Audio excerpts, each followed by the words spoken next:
Yeah. Sure. That's Great, fine. yeah. And everybody will have a chance to get up close to the manuscript and ask you further questions. So, over to you. Hi, everybody. I'm going to keep this fairly sort of brief and fairly simple because I realize that this is a part of the world and a set of languages and scripts that not a lot of people have a lot of background in. So I'll start with a little story about sort of why this is my favorite and also increasingly least favorite manuscript in my remit. You're not allowed to say. No, it's my favorite, but I have a bit of Stockholm syndrome because there's been an issue with cataloging, but I'll get to that in a second. So, the year is 1370, and a certain general in the Uls of Chaghatay, which is one of the rump states of the Mongol Empire, has decided that he's sick of being a general, and he's going to marry one of the daughters of the Chinggisid rulers in the area and declare himself the ruler of his own empire. And he called this empire the Gürgen Empire, which is Mongol for the son-in-law's empire, emphasizing his relationship to Genghis Khan through marriage. He himself would call himself a Mongol, but by this point in time, many of the especially military and administrative personnel of the Mongol Empire in Central Asia had assimilated to the local Turkic-speaking population. Anybody guess the name of this general? His name, in his own language, Chaghatay Turkic, was Timurid, and Timurid means steel.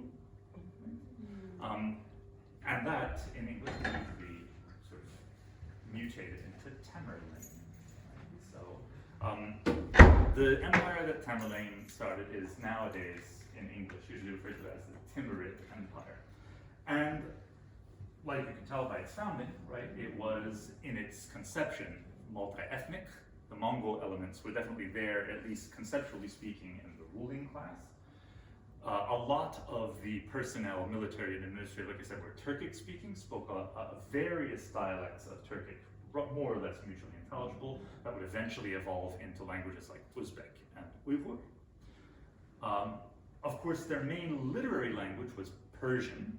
For religious documents, Arabic was still widely used. There was a large Persian and smaller Arabic-speaking population in the Central Asian heartland of the Timurid Empire at the time. However, for certain sets of documents, Chaghatay Turkic was at least one of the two normal languages to use.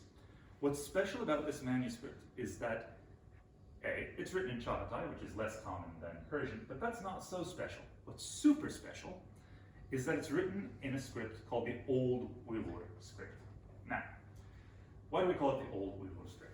Well, it comes from, originally, the northeastern edge of the Tarim Basin, what is now the Xinjiang Uyghur Autonomous Region of the People's Republic of China, otherwise known as Chinese Turkestan or Eastern Turkestan. You might have heard of the Uyghur people today. They're in the news a lot because of genocide. But before that, they had several long-standing, rich, sort of urban literary cultures that are unfortunately not as directly related to each other as the name would suggest. The first Turkic literary culture to be established there in the 8th century by Uyghurs escaping the fall of their empire in Mongolia was actually primarily used for Buddhist, Christian, and Manichaean documents. They adapted the Sogdian Christian alphabet, turned it on its side, and instead of writing right to left, like most Aramaic scripts, Arabic, Hebrew, and things like that, they started writing it top to bottom. There's lots of theories as to why this happened. Was it mimicking the prestige of Chinese, which was mostly written from top to bottom at the time? Was it just an artifact of most things having been written on stele, which were actually written this way, sometimes with Chinese on the other face, and then turned this way? We don't know. But it's really one of the distinguishing factors of the Old Uyghur script. And since it was invented in this context of the remnants of the Uyghur Empire in the Tarim Basin, that's what we refer to it as. Modern Uyghurs, by the way, speak a Turkic language, just like the old Uyghurs did. However, it is not linguistically the descendant thereof. Modern Uyghur is actually a descendant of Chaghatay, basically. So linguistically is a descendant of this. Now, if this is a script that is usually associated with Buddhists and Manichaeans and this pre-Islamic era and things like that, why is it being used in this clearly very nice Islamic manuscript? Well, that's because in the Timurid Empire, like I said, a lot of the administrative cadres were Turkic. The people who wrote these documents in Turkic, in this script, were called Bakhshi. And the scribe who penned this document was actually called Mansur Bakhshi. It's a nice Islamic first name with a nice Turco-Mongol title. And the Bakhshis were a cadre within the Timurid Empire who were charged with writing most of the administrative documents in Turkic and overwhelmingly in this script. The seeds of this administrative cadre began with Uyghurs from the Chinggis Empire, who were taken as administrators for numerous reasons. One is because they lent their script to the Mongols. Previously, the Mongols had not, well, recent discoveries have sort of refuted this, but had not really written their own language. They captured an Uyghur scribe in the service of the Naiman tribe called Tatar Konga, and he said, wait, don't kill me. I'll teach you how to write your own language. And so he adapted this script, and this became the sort of national script of the Mongols up until Sovietization when they switched to the Cyrillic script. However, the Republic of Mongolia now is also considering making all of its official documents biscriptal. Right? So this script then became associated with the Mongols. What's interesting is that after its association with the Mongols, it actually sort of fell out of use in most places. When the Mongol Empire fell, most of the places where the Mongols had spread, they were not the majority ethnicity. So in Central Asia, they would switch to Persian or Turkic. In China, they would switch to Chinese, etc., etc. However, this Bakhshi cadre within the Timurid Empire maintained this tradition, and it seemed to be a way of emphasizing not only the Mongol legitimacy and Islamic legitimacy, but also the Turkic legitimacy that stems all the way back to the sort of high-ranking Uyghur scribes at the beginning of the Mongol Empire.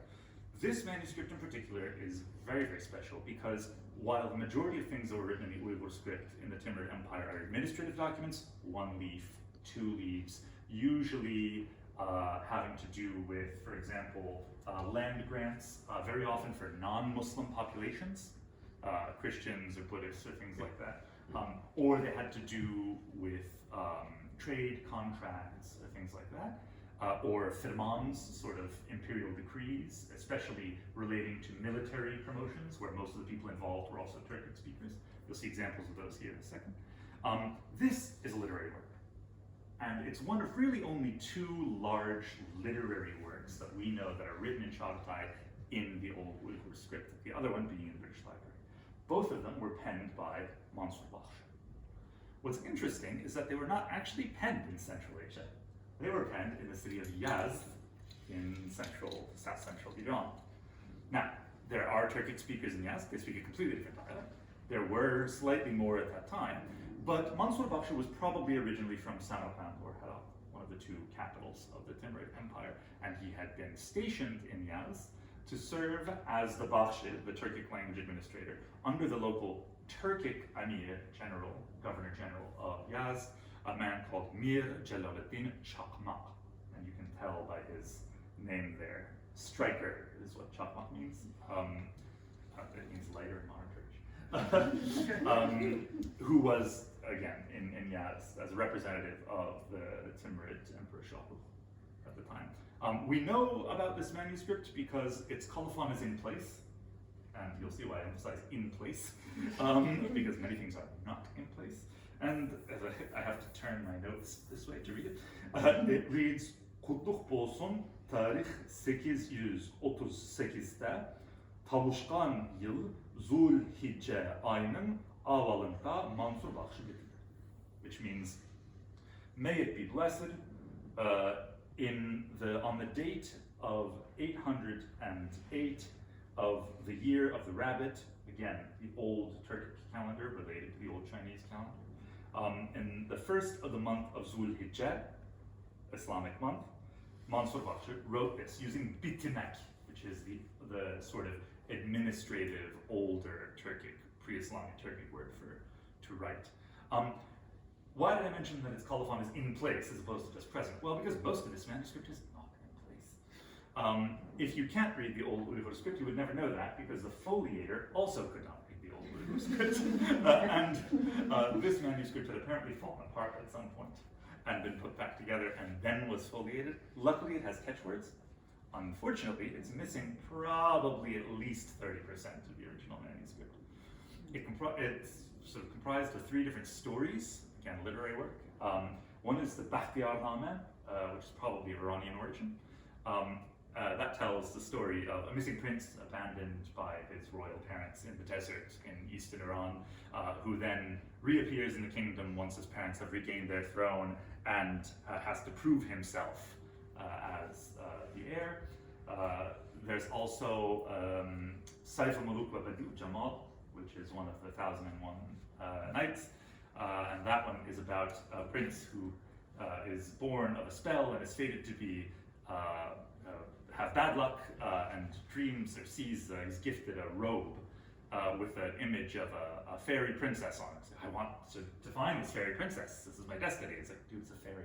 You can't find a fairy princess. It's not. But he goes and he searches for her and tells the stories of their ill-fated love, which actually eventually wins out in the end. And the last story.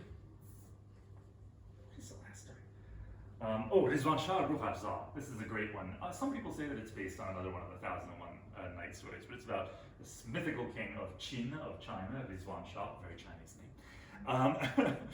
who similarly falls in love with a fairy princess, this one living underneath the sea or a lake, or things like that, and tells of their quest to wrest her kingdom from the hands of a human king who is simultaneously in love with that princess. So, thematically, I guess there's the whole fairy princess falling in love thing for 2 of the stories.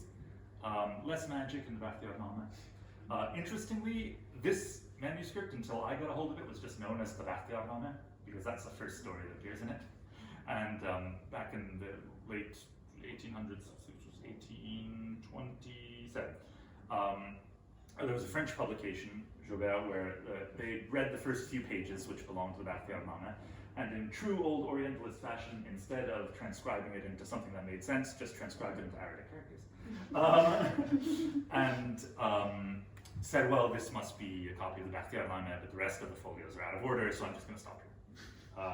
And it was known that it contained 2 other stories because 2 Turkish scholars had come and done their dissertations on the 2 other stories. Still, nobody has done a full version of the Bakhtiyarnameh as it appears in this, but that was interesting because it's something that really isn't known by a lot of Western scholars. Past generation of Turkologists in Turkey were really well connected to the past generation of Turkologists here in Europe. But once the European Turkologists had died or retired, those bonds were unfortunately broken. So things that have been done the last 20, 30 years on Turkology in Turkey very often don't make it out to European scholarship. That's really unfortunate. But I've got one of the books here, and that's on the Rizwan Shah Ruhafza story. And I've also got some other examples of the old Uyghur-script. One from probably around the 10th century, which is Buddhist manuscripts of pre-Mongol and pre-Islamization in this context at least. You can see the shape. This is what we sometimes call a square version or the clerical version of the script. And that one is actually, might not be a manuscript, might actually be stamps. Because they, of course, had sort of proto-movable type. In this context, being from the Chinese world, that was a manuscript. The next one is from the sort of early part of Mongol domination in the Middle East. It's actually from the monastery of Bodleian near Mosul in Iraq. And it's only one of a bunch of inscriptions on sort of side building on this Christian monastery, Syrian Christian monastery. And people thought it was Mongol for the longest time. It's actually, although it was sponsored by the Khan, the Mongol ruler of Iran, it's actually Mongol. And you can see it's turned on its side. It's written that way, but you would read it this way. And then we've got a couple of other interesting documents. One is something that is written in a time when the area of sort of the northern Tarim Basin was being Islamized. However, this text doesn't contain any overt Islamic elements. And that's actually a folk story of the Uyghur-script, which is better known from its Islamic variants. It's interesting because it's got a little drawing of a bull there. It's really cute. We've got a copy of a Firman, which may actually be a facsimile.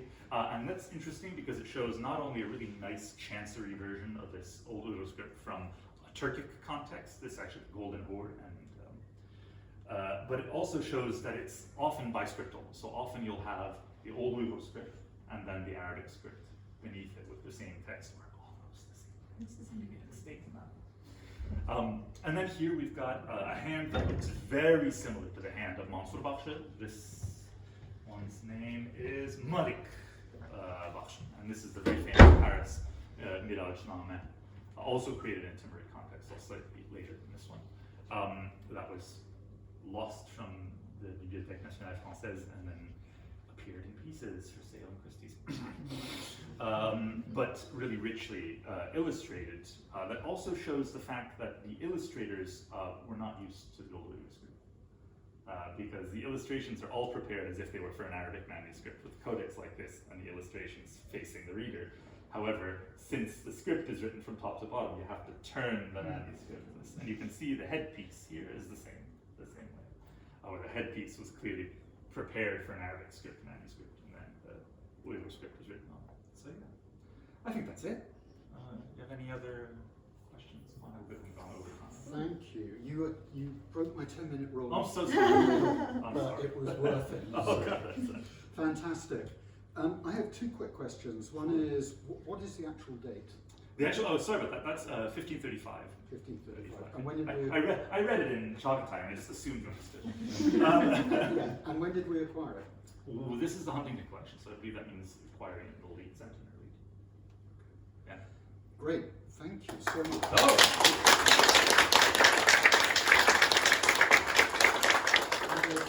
Gather around, have a closer look.